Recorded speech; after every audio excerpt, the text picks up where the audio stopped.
greetings, let me introduce Amanda Gorman, our nation's first ever National Poet Laureate.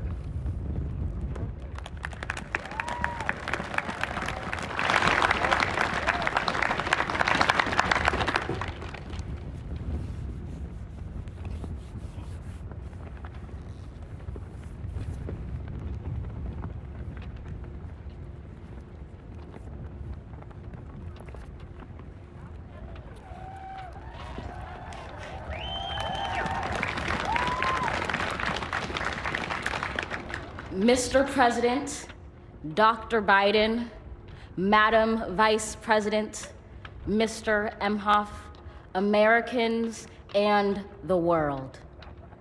When day comes, we ask ourselves, where can we find light in this never-ending shade? The loss we carry, a sea we must wade. We've braved the belly of the beast.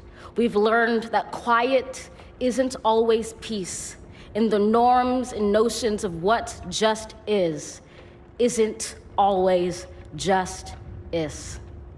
And yet the dawn is hours before we knew it. Somehow we do it. Somehow we've weathered and witnessed a nation that isn't broken, but simply unfinished. We, the successors of a country and a time where a skinny Black girl descended from slaves and raised by a single mother can dream of becoming president, only to find herself reciting for one. And yes, we are far from polished, far from pristine, but that doesn't mean we are striving to form a union that is perfect. We are striving to forge our union with purpose, to compose a country committed to all cultures, colors, characters, and conditions of man.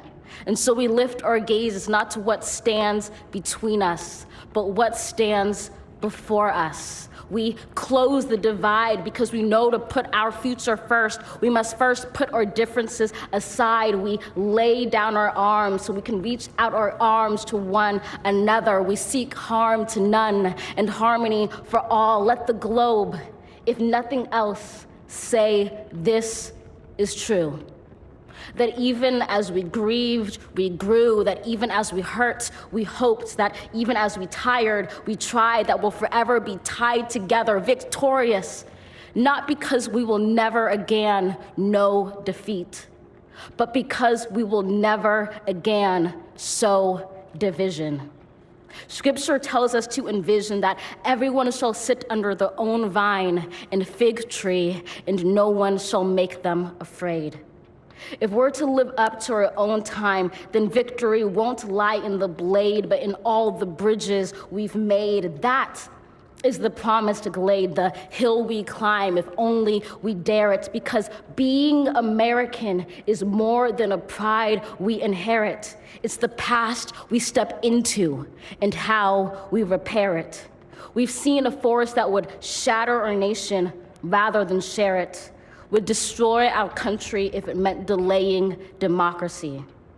And this effort very nearly succeeded.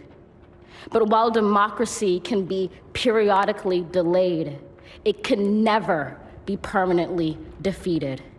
In this truth, in this faith we trust, for while we have our eyes on the future, history has its eyes on us. This is the era of just redemption. We feared it at its inception. We did not feel prepared to be the heirs of such a terrifying hour, but within it we found the power to author a new chapter, to offer hope and laughter to ourselves. So, while once we asked, how could we possibly prevail over catastrophe?